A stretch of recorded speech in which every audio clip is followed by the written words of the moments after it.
Hey guys, welcome to the exchange. On this episode, we have April from Granola Girl. How are you? Great, thank you. Hi, Sunil. Thanks. How you doing? Great, thanks. Thanks for coming on to the exchange. Really appreciate that. Uh, Tell me more about Granola Girl and how it got started. Well, Granola Girl was incorporated in 2011. I've been a home baker, a professional home baker for about 20 years because before this I had a wedding cake company. And it just became a way for me to continue baking, but create more of a wholesome formulation that people could have every day instead of for just special occasions. So it was inspired by a personal trainer that I was working with who suggested these superfoods called goji berries and hemp hearts at that time. Not very many people heard about it. So I created a granola cereal out of it. And the original intention was to create a granola bar, but I didn't want to keep adding more sugar. So it just all crumbled. At the end of the day, we ended up with bowls of cereal and it stuck with that. So we just stayed with the granola. So, uh, now, well, first of all, I actually like the oven in the back. Yeah, I'm at home in my kitchen. Right, it's perfect. It suits it, right? You're a baker. Now, is it the one product? Do you have different products, different flavors? No, it's the one hit wonder. And in the consumer packaged world industry or grocery industry, usually that is the death of a business when you only have one flavor Yeah. and you don't diversify. But to be honest with you, I've created like a couple of flavors or a couple of ideas, but what I know to be true is that this really is the best one that everyone's just going to go back to. And I wanted to create something neutral so that people could customize their own flavors and make it taste different depending on what they were eating it with, like different fruit or different flavored yogurts or hot or cold. Like there's so much variety you could do with one flavor. And I knew as a business owner that I didn't want to be stuck with inventory and extra ingredients that I wasn't going to use if it wasn't going to be sold. Now, maybe like I wasn't thinking positively that the other flavors wouldn't sell, but really when I believe in something, I've got to believe in it 100% before I launch it. And with the other ones, I just was a bit stuck on like the design, what it was going to look like, what was it going to be called. So Do you that's do a test market before you like? Have you tried different flavors with the test market? oh yeah, Yeah, yeah, I definitely have, and I know people would be excited about something chocolatey, and I am at the right point here. where I've created like an amazing product already. Now it's just about the design and the appearance because this bag of granola. I should bring a bag out.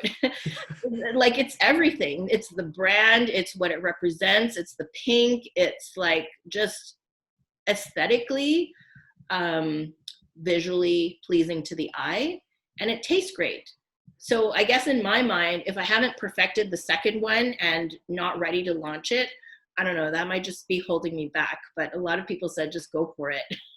Yeah, why not? I know. I You know. you got a brand already. You got something that's working. Just try other things out and go from there. It's like Coca-Cola, right? Their number one seller is, well, I'm not sure about now, but I know years ago the number one seller was the original Coke. And then they Class. added Coke Zero. They added so many different things to it, but still the number one seller um, is Coke, right? And they got the brand behind it, and everyone knows that brand. Yeah. And when you're a small business too, just creating another flavor isn't, just It's something that costly. happens overnight, right? Yeah, I know. Another flavor is could be like a whole other $10,000. You've got to order minimums. You have to pay a designer. You have to get new labeling. Even just people said to me, "Why don't you sell to the States?" And I'm like, "Well, do you know I have to order about 20,000 bags with new labels in the U.S. So unless people in the U.S. are screaming for it and dying and waiting for it with deposits, I'm not going to take that risk yet." Well, it's the technical side too. Now you have to, fit with FDA over there, right? Exactly. And Organic yeah, labeling. yeah, and the U.S. organic, whatever that's called, USD, and Yeah. that's a. I got someone involved in the food business about 10 years ago, and it was a short term in and out. Just did some testing in it, and the regulations and shelf life and everything like that just scared me and backed away. And back then, it was more than that. It was more than 10 years ago because e-commerce wasn't as big. It was just coming out, but yeah, the retail side scared me. So my next question here is: are you retail or are you online, or a little bit of both? No, we are mostly retail. Okay. So I haven't done any online. Yeah. And I haven't set that up on my website. If people want to buy online, I usually just redirect them to London Drugs, or now we're just recently on Amazon.ca, but that is through one of my distributors who's handling it. Got it. Got it. So no e-commerce. No, not from No. me directly. Are you trying to go that way, or what's the long Yeah, goal? that's definitely a project that would be viable for other people, but also the manpower for me doesn't exist right now. I'm in a co-packer situation. Sorry. It's all good. Yeah. And I do want to focus on the retailers. I'm in Western Canada at over 350 stores, and the goal is to go Eastern Canada. Nice. Yeah, it's good when you go across the nation before you go down south. Yeah, Well, exactly. well, here's another thing. Doing my research here, I find like North. I always break North America North and South. Not. Yeah. I look at BC, Washington, and California as the same.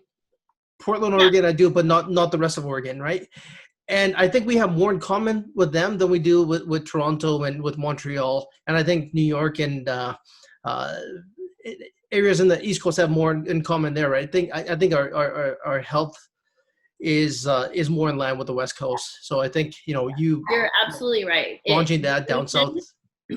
The region, it is the Pacific Northwest, and you're right. Like Portland, Seattle, Washington State have some more similar tastes and lifestyle on the West Coast. Because if we do sell granola out east, they don't quite get it right away, right? They're like, oh, why would I eat granola? But for West Coasters, like granola is life. We are nature people. Mm-hmm. And so that's just kind of the diet that goes along with it. Yeah, even Southern California, right? All of California, Oh, yeah. right? Like the whole Right. West Coast here. So perfect. So what's new? What's the next venture here for you? Well, with the Granola Girl, I feel like I've been building and continue building an amazing community. And so I've ventured into doing live events. So I would have like breakfast events, which would be more like fan appreciation events where I invite people who are engaging with me on Instagram or posting their own stories and videos of how they consume granola. And I want to thank them and I host like breakfast parties. But in that, I invite other local businesses from the vegan community because our granola is vegan. I just create like an entire menu of vegan food, and the women, predominantly women, come over. They not only get to meet me, they meet other fans who are like-minded, right? They all love Granola Girl. They have that in common at the least. And they also meet other local vendors that I get to promote and I get to become friends with. So then it becomes a big collaboration. And this is really something I feel like I do really well. And it's very authentic and genuine connections. Like I'm not just inviting people to promote Granola Girl. I genuinely want to support other women in business, especially the ones who are starting out. And I invite my community to meet them as well. How often does this happen? Well, they were happening twice a year, but now since COVID, I've been hosting a weekly breakfast event where I interview other founders in the community. And it's called Meet the Founder Breakfast Date with Granola Girl. Could you send me a link to that? Yeah, for sure. I've been doing it like every single week since the end of March. Yes. And I've had really amazing guests on. So, yeah. Do you record it and it goes on like YouTube and Facebook and Instagram? No, No. I recorded on Zoom, but again, like you said, there's a lot of editing involved, and Yes. really, I just want people to come on and have this intimate conversation and see what other people are up to. But I think I'm going to switch over once I get the hang of IGTV, Hmm. because I noticed like that doesn't really have a time limit, and anyone It's can. got 15 minutes from what I know. Oh, is it only 15 minutes? Yes. Ah, Unless okay. they changed it within the last couple of months, but yeah, Yeah, we put 1 to 15 minutes, yeah. right? Oh, okay. Yeah, Well, over 1 minute to 15, I think is the max. Unless you're verified, then I don't think there's a time limit. okay, that's the difference then. That's the difference. Yes, Get there. yes, yes. That's the difference. And anything else besides Granola Girl you're working on? Yeah, so this is all like um, actually behind me. You can see there's a bunch of brown boxes, Yes. and this is a collaboration with an online app called My Momentum. It's a health and wellness based app.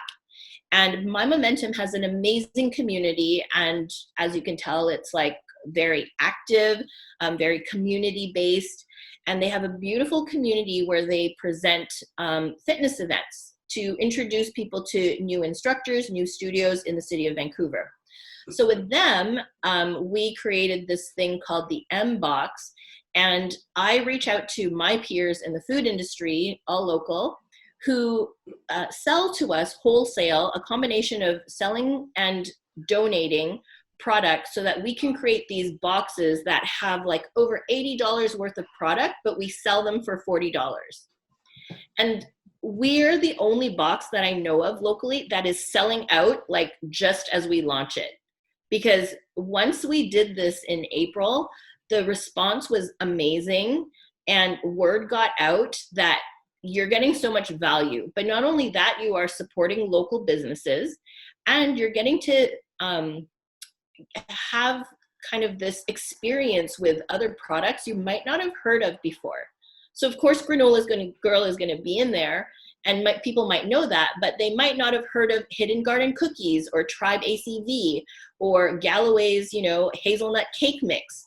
And now they know not only are they supporting local products, but they're getting to know new products as well that they might not have heard of.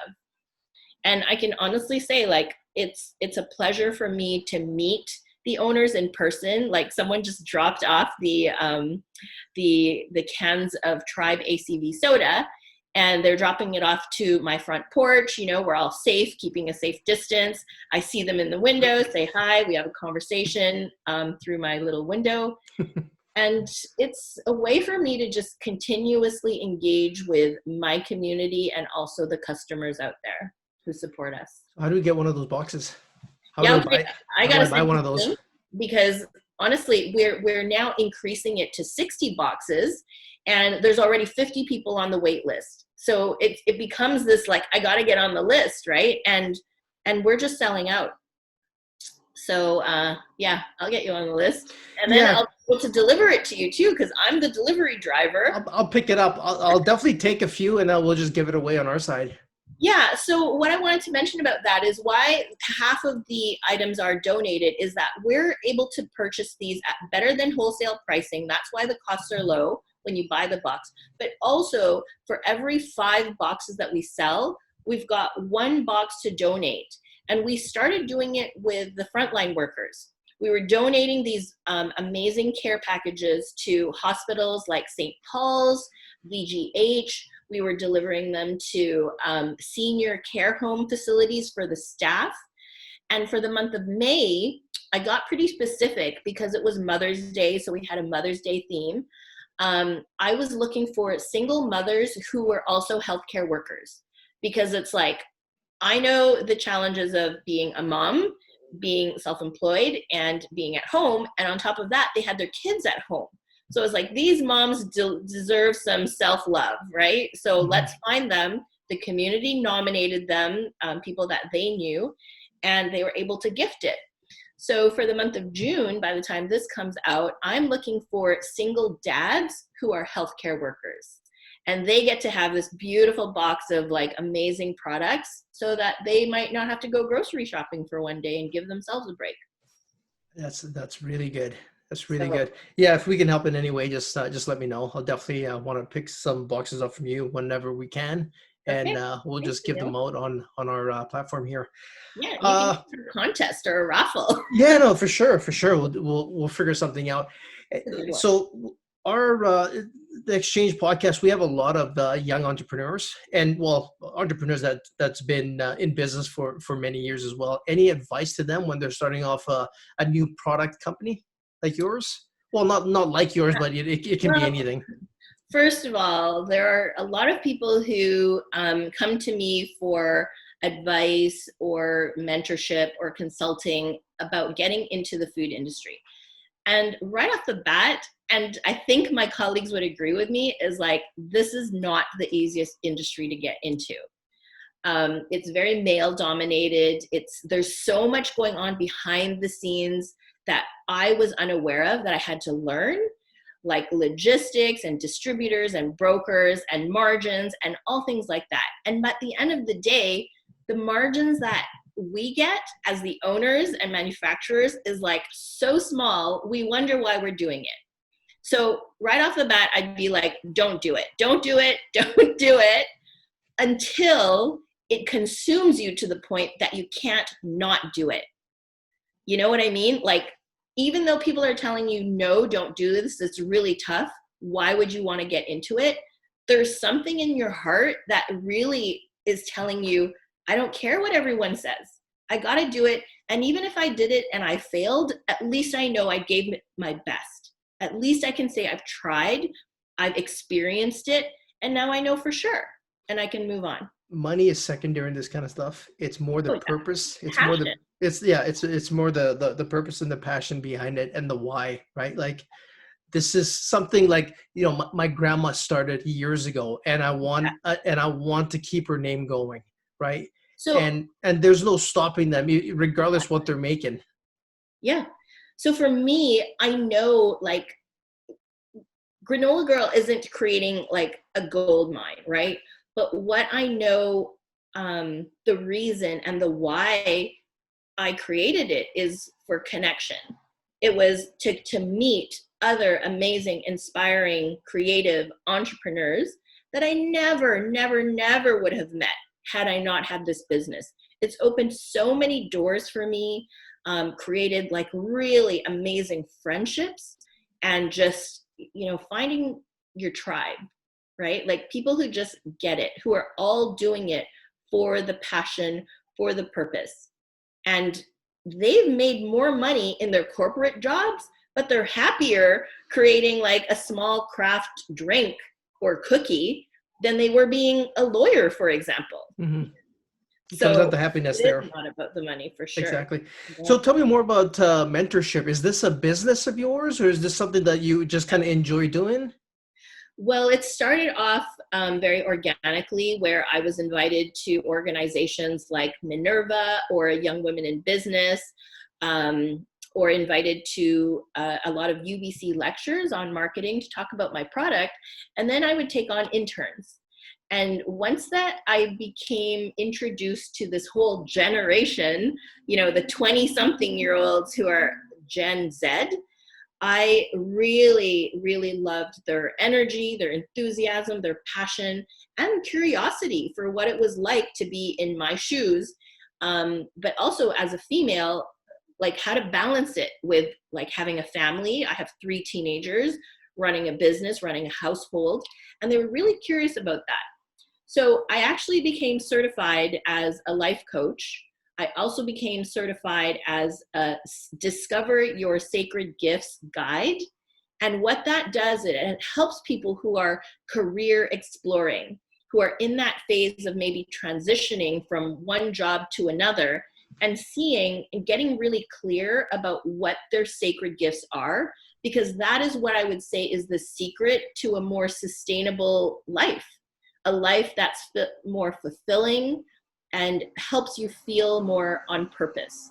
So when we can focus on first identifying what your strengths are, and then using your strengths and sacred gifts or superpowers towards what you really love and what's meaningful to you, that's what's going to be the intersection of building like a life that you dream of. And there's a Japanese word for it. It's called ikigai. It's like Ikigai.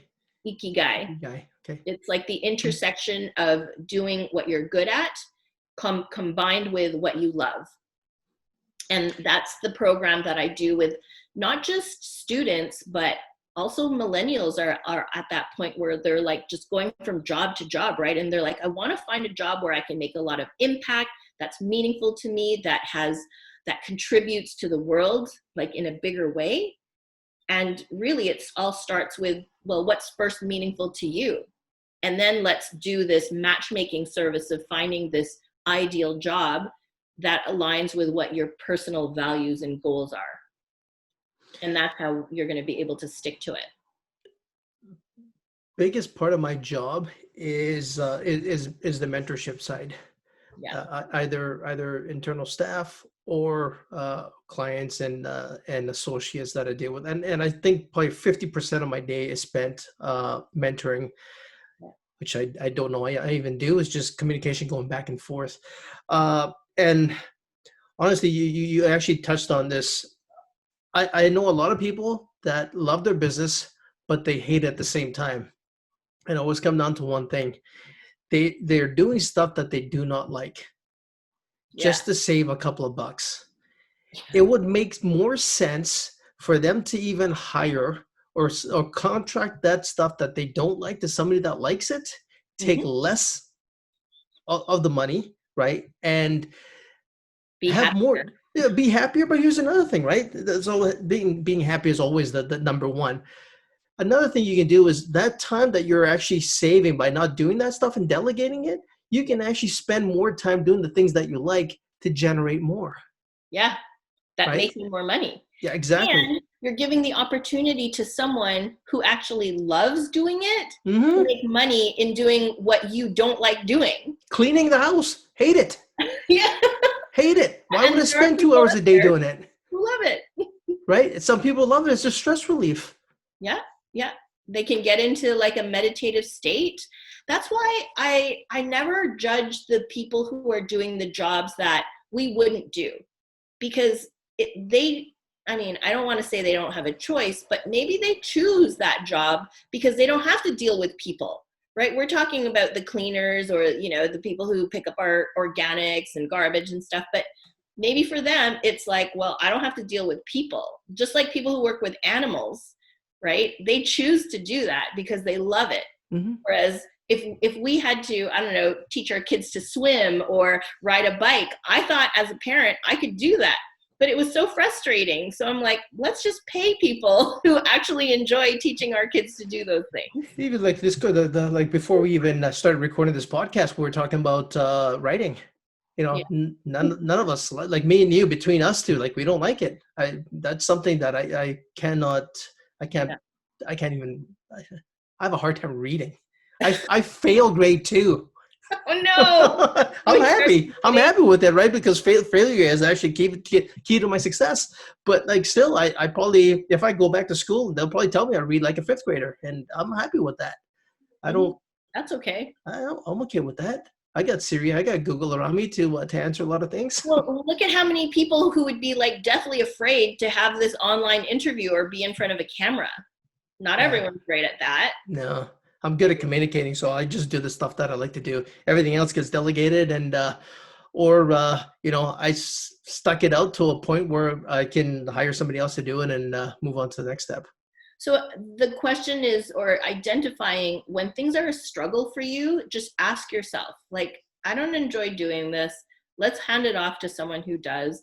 I don't want to live with constant like stress or anxiety, where the goal is if you can live with more ease and flow and things are just like happening easily and effortlessly, that's when you know you're like more on purpose than when you are doing things that you don't like. If you sleep nicely at night, very well at night, you're okay. If you're waking up in the middle of the night saying, "Hey, look, I got to handle this. I can handle this," your gut is telling you that you just don't. That's the things that you do not like doing. Look at this time in COVID too, right? There could be people up at night or not sleeping well because they're so panicked, right? They're so worried and anxious about what is going to happen, the uncertainty. But then again, oh, but then again, there are people who are sleeping well because they're like, oh, finally, I get to leave the job that I never really liked anyways. Finally, like I was laid off before I had the opportunity to quit or didn't have the courage to quit. So it can be exciting for some because they wanted this. Like, who didn't want to slow down, right? So I think it's going to be a divide. While you're talking, I'm actually just thinking here. Um, when I was younger, but the happiest day of the year for me, most people think it's Christmas and it's birthdays. The most happiest days for me was the end of June when school was out. That half the day, oh my God, Yeah. I can still feel that energy. And like I've been out of school for 25 years. Like I don't know, like The last day of school. the last day of school was the happiest. Like half the day, go in, clean your locker, and you're gone. And like best.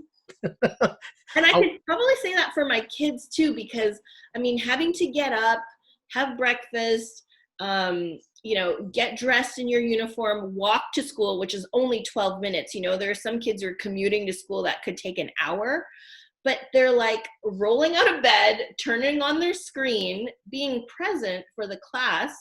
And then when they're done their work, they get to play or work out or talk to their friends, and the schedule isn't as rigid, and they're thriving.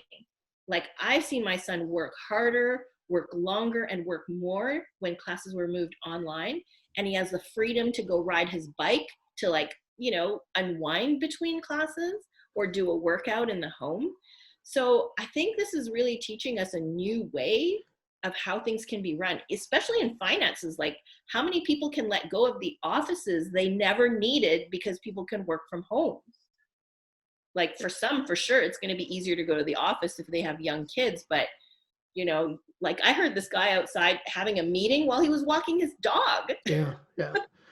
We've been that way for the past 10 years. It's an old system. It is an old system. And, for us to just pack up the laptops and go home and work was a piece of cake. The only downside from the media company now is we can't record, in person now. So it's going to be this way. But, my mortgage company finance is all done online. I don't even think I meet with clients. It's been years since I met with a client face to face in the office. Now at a job site or something like that, that's a little different. But it's going to be interesting to see what's going to happen over the next 2 to 5 years. And I think more and more people are going to be working from home. Commercial real estate, as in office spaces, I think is going to be really hurt bad here in the next little while. It can be two ways. It's going to be affected hard, or people are going to say, okay, I'm done with this. I'm done with home now. I just need to be out of an office. But I think office size will shrink. Yeah. Or you can just create that, I don't know, little storage room in your house as the office where you lock yourself in and it's quiet. No, it's good. Like Facebook did some research on the amount of people that want to go back to the office versus the amount of people that want to stay. And it was some good numbers. I'm not going to quote it because I'm going to be wrong with the numbers, but it was kind of interesting. And I think I think they, even though it's just Facebook employees, but I think that can, those numbers mean something for the rest of the workforce. Well, you know what I really feel is going to boom is, have you heard of those ghost kitchens? Yes. I've been telling people again the ghost kitchens, my restaurant friends for years. Yeah, so I have a commercial kitchen that I rent out to people who are paying high real estate for their retail shops in Vancouver, but they need this ghost kitchen to do more production that they can't pay for having a place in Vancouver. If I get into a restaurant business, it'll be strictly ghost kitchen and taking that product that sells whatever it's pizza sauce or some curry powder or something and packages that up and selling that all around the world. Yeah. Well, not all around the world, but wherever So I can you get can focus on e-commerce. And e-commerce is key here. Yeah. Right. And we're talking about commercial buildings, but you look at retail, and that's going to be another sector that's. Well, let's talk about how you can take Granola Girl to e-commerce world. You might have some connections. Yeah, I do. All right. Yeah, we got connections with that. But yeah, that's an important thing. If somebody is strictly retail, I think opening up another source of income and For sure. getting it out there is quite important. Yeah, because it's all a lot of it is online marketing, right? And getting it in front of the right eyeballs. So Exactly, that is a exactly. great partnership. April, I really appreciate your time. How do people get a hold of you? And if not if, but when they want to purchase your product, you were saying London Drugs has it, and we're talking just Vancouver here, right? Or is this British Columbia? We're in Western Canada, so Western Canada, you can okay. find Granola Girl at Save On Food stores, London Drugs across Western Canada. There's a lot of small independent stores that carry Granola Girl, so shop wherever you shop, but just look out for it because it might have just been on the shelf the whole time that you never noticed, but it's a bright pink bag. My gosh. So you know what? While you're looking for it, is this in the cereal section or health section? Where would it Yeah, be? you could find it in the cereal, natural, or if they have a local section too, that's another place you find it. Okay. Um, the other thing is like just those small specialty shops, right? Like that are in your neighborhood, so you don't have to go far. You could find it at Nestor's Markets, Famous Foods? Famous Foods. Yeah, is that where Perfect. you shop? I know the place well. It's also Choices and Whole Foods too. There you go. This is it. Perfect. So the thing is, when people see it for the first time, they see it all the time. And here's the thing about Granola Girl is when you try it once, you're hooked. It's got low sugar. Once you try this, everything else is going to feel like too sweet. It's got this beautiful neutral taste that pumpkin seeds, goji berries, cranberries, coconut, really nice neutral flavors come out. So when you eat one bowl, you can have another. I'm like drooling right now. Yeah, right? How do I Yeah. send this to you? Like I hand it over. I usually have a snack at 10 o'clock, so it's like it's almost it's 10:45 now. A So better alternative. I'm gonna send you one. thank you. You gotta tell me where you live. Yeah, we'll do after this call here. But like I said, I want to purchase a few boxes here to give away. I love what you're doing for like what you did in May is awesome, and what you're gonna be doing in June with the giveaways, that's awesome as well. Thank you. Well, it just goes to show that it's working because I don't know how you found me, but I had like good news to share and I wanted to spread the word. And thanks for giving me the opportunity to tell your audience about it. You're welcome. I'll tell my team thank you. I think they found you somehow. So we're always out there looking for people. That's awesome. Thanks. April, we'll have all your information on this podcast and down below if you're watching on YouTube and Facebook. Well, I'm gonna Anyways, say the easiest way to access me is Instagram, like message April May Belia, the Granola Girl. Those are the main two. I'm also on Facebook, so I'm easy to access, and I welcome any messages. the Granola Girl on Instagram, correct? Granola Girl. Perfect, perfect. Hang tight. Let me just get off this. Let's stop recording here. Okay.